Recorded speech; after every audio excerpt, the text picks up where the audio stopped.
This is the dumbest tax you can pay in 2024. In fact, it's so dumb, we got to bust out the PVC pipe of knowledge, all right?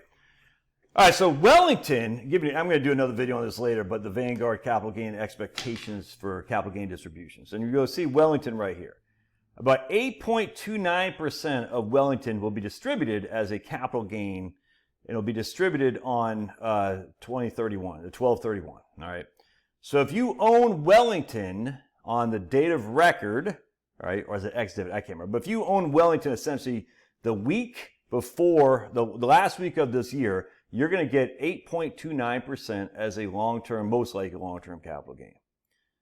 And that sounds good, and if it's an IRA, it's fine. But if it's not an IRA, what that means is you'll generate, for every $100,000 you have in Wellington, you're going to generate $8,290 of capital gains, which will be subject to a 0, 15, 20, or 23.8% tax.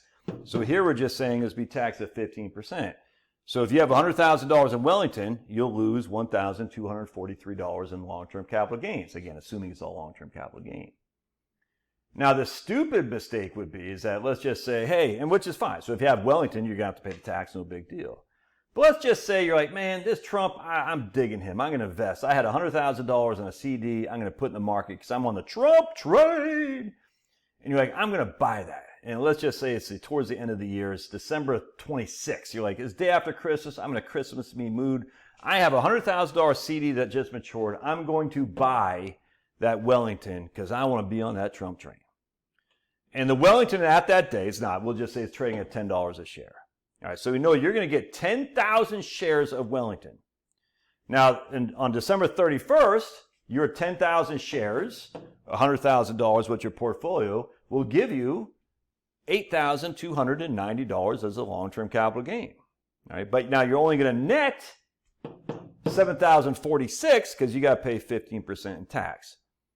All right, so you're like, hey, I just made free money because I had $100,000 in here. I got $8,290 of capital gain, and now, even though I have to pay tax, I still netted $7,046.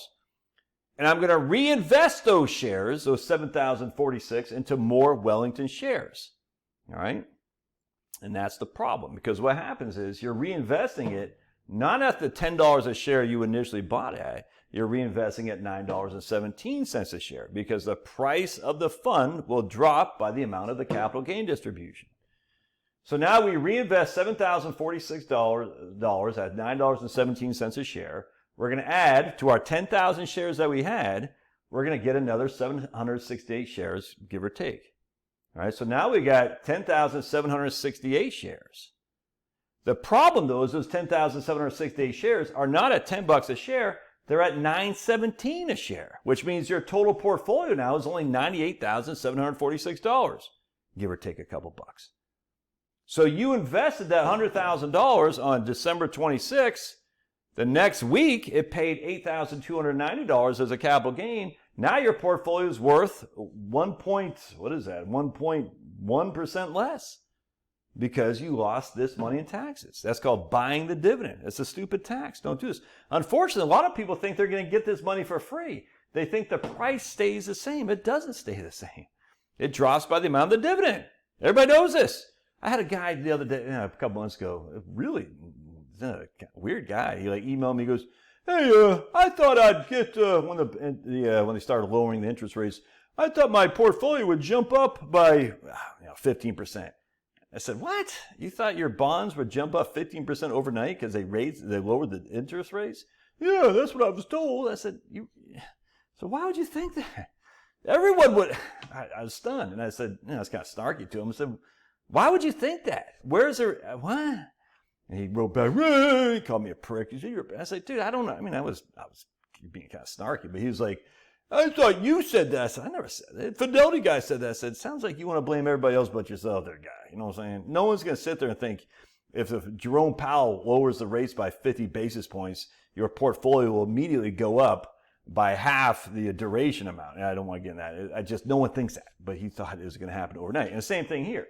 Some people think they're going to make an extra $8,290 just by hanging tight. I said, no, it doesn't work like that. The price drops by that amount. So the price would go from $10 a share to $9.17.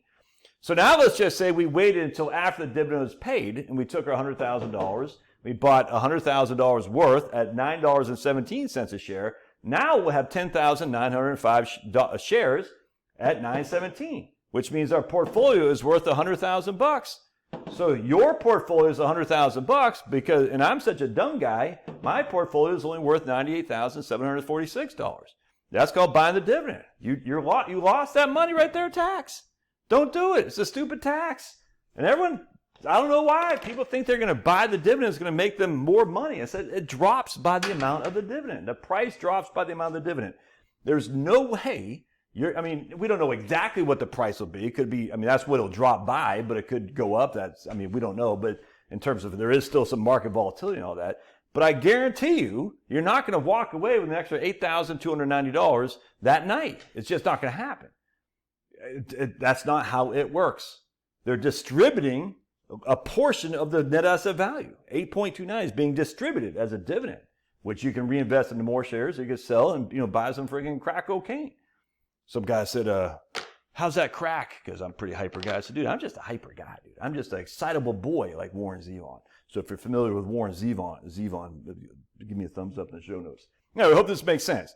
Rule of thumb, don't buy the dividend. Now, what is it, November 19th or something like that? Yeah, November 19th. Should you wait until the end of the year to buy it? I don't know. I'm not going to say that or not. I don't know. But you don't buy the dividend the week before it pays the dividend. It doesn't make any sense. Just hang tight. Now, if you're in an IRA, it doesn't matter because all this stuff is moot. It's all being taxed as ordinary income anyway. So buying an IRA doesn't make any money, you can buy whenever you want. It's outside of an IRA. Don't do that. All right, love your thoughts. God bless. We'll see you.